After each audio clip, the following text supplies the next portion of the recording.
A gente faz um estudo que é escatologia e exegese, né? Que estuda... Escatologia é o fim dos tempos. Esses são os termos mais técnicos, que é mais... É bom Eu costumo definir chegar, essa escatologia, Igor, porque tem a outra escatologia. Eu costumo dizer pro Léo, obrigado, irmão. Eu costumo dizer pro Léo o seguinte, cara, vamos lendo a Bíblia de pontinho em pontinho. Vamos entendendo Jesus, que é o caminho que eu gosto de fazer. Porque a escatologia é um caminho mais complexo, digamos assim, a interpretação dos últimos dias, a interpretação do livro do Apocalipse. Então eu tenho falado com ele e com todo mundo que eu começo a discipular. Cara, foca em Jesus. Porque quando você entende Jesus, né, você começa a entender o Antigo Testamento. Você começa a fazer uma leitura da vida diferente. Quando você começa a entender Jesus, quando você mergulha nos 4 evangelhos, cara, você tem uma chave para perceber as coisas, para discernir elas, para entender o que parece com Jesus, o que não tem nada a ver com Jesus. Então, assim... Isso parece ser algo bastante... Vamos lá. Uma estratégia bastante adequada para quem tá chegando e para quem tá entendendo. Porque não é a primeira vez que eu escuto isso. Acho que tem de vários pastores que o bagulho Porque a Bíblia, por mais que para algumas pessoas não seja, a Bíblia é um livro sobre Jesus. Né? No Antigo Testamento a gente enxerga Jesus através de tipologias. Né? A gente tem tipologias de Jesus como sendo, por exemplo, o Cordeiro. A gente tem uma tipologia interessante ali em Gênesis 22, a partir do 7, quando Abraão recebe de Deus uma ordem. Deus diz para ele assim, pega o teu filho, leva para Moriá. E aí ele pega o filho para sacrificar. Olha que coisa bizarra. Deus pede para Abraão sacrificar o próprio filho. Ele vai subindo com o coração, creio eu, partido, ele vai subindo o Monte Moriá, e aí no caminho da subida, Igor, o filho faz uma pergunta, porque o filho sente falta do animal, do sacrifício, e diz para o próprio pai, meu pai, eis o fogo e a lenha, onde está o cordeiro? Imagina Abraão para responder para o filho. É tu. Ele não disse é tu, ele olhou para o filho e pela fé ele disse, Deus proverá para si o cordeiro para o holocausto. E continuou subindo. Chegou lá em cima, botou o menino em cima do altar. Quando ele pegou o cutelo, que era uma espécie de faca, para levantar, Deus falou, não faz isso não, porque agora eu sei que você me teme. E aí a Bíblia diz que ele levanta os olhos, ele vê um cordeiro. Ele pega o cordeiro, tira o filho e coloca o cordeiro no lugar do menino. E sacrifica o cordeiro no lugar do menino. Então essa é uma tipologia de Cristo, que foi sacrificado no nosso lugar. Interessante. Que foi sacrificado no nosso lugar. É uma forma dele mostrar, imagina um homem levando e aí, seu filho... Aí você vai para o Novo Testamento, para morrer Igor, por você. Aí você vai no Novo Testamento e você olha para João Batista em João 1, não me foge agora o versículo, mas João Batista olha para Jesus e diz, eis aí, o Cordeiro de Deus, que tira o pecado do mundo.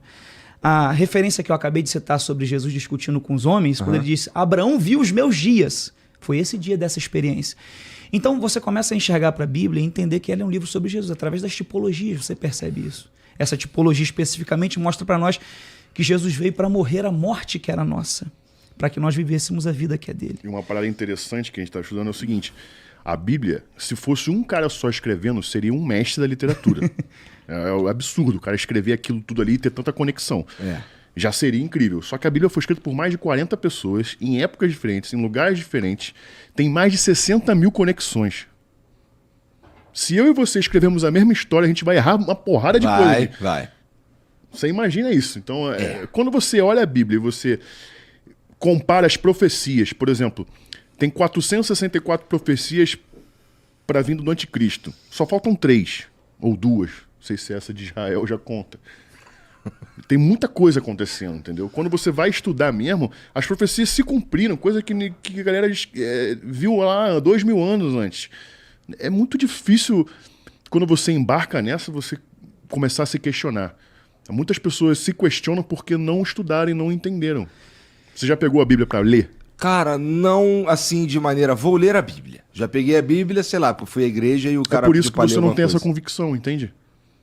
Não é o que você buscou. Tá bom. Vou ler a Bíblia.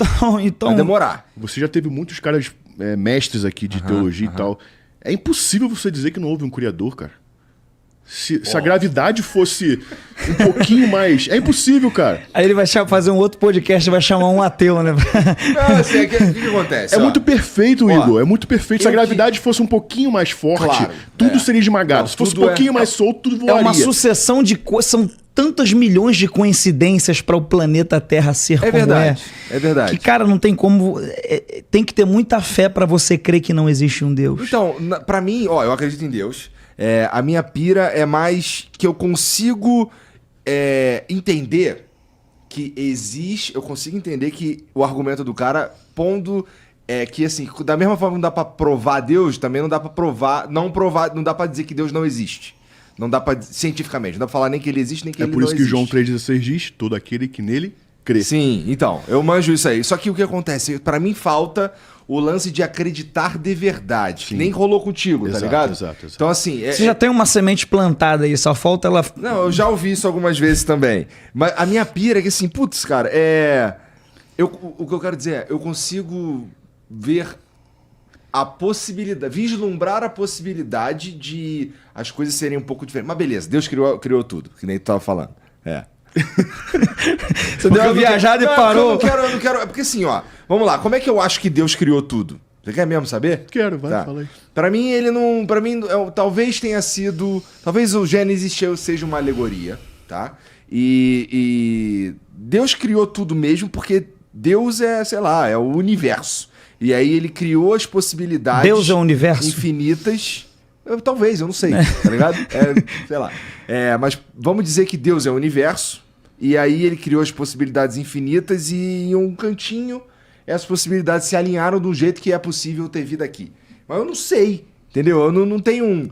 Deus não falou comigo assim, ó, salve, Igor, tô aqui, Salve. tá ligado? Então, ele não, eu sei lá, entendeu? Eu oro que um dia ele fala salve, cara, salve. eu também, porque assim, ó, pra mim a maior questão da vida é o que a gente tá fazendo aqui. E quando você tem essa fé que vocês têm, não é mais uma questão, você meio que sabe, porque vocês acreditam na parada, entendeu? Sim. É convicção, né? Eu sempre brinco dizendo Eu que... não consigo forjar essa convicção, entendeu? Eu não consigo fingir que eu acredito. Sim. Não, mas ligado? você tá certo. Deus prefere uma dúvida sincera que uma fé hipócrita. Eu espero que sim. Então, enquanto você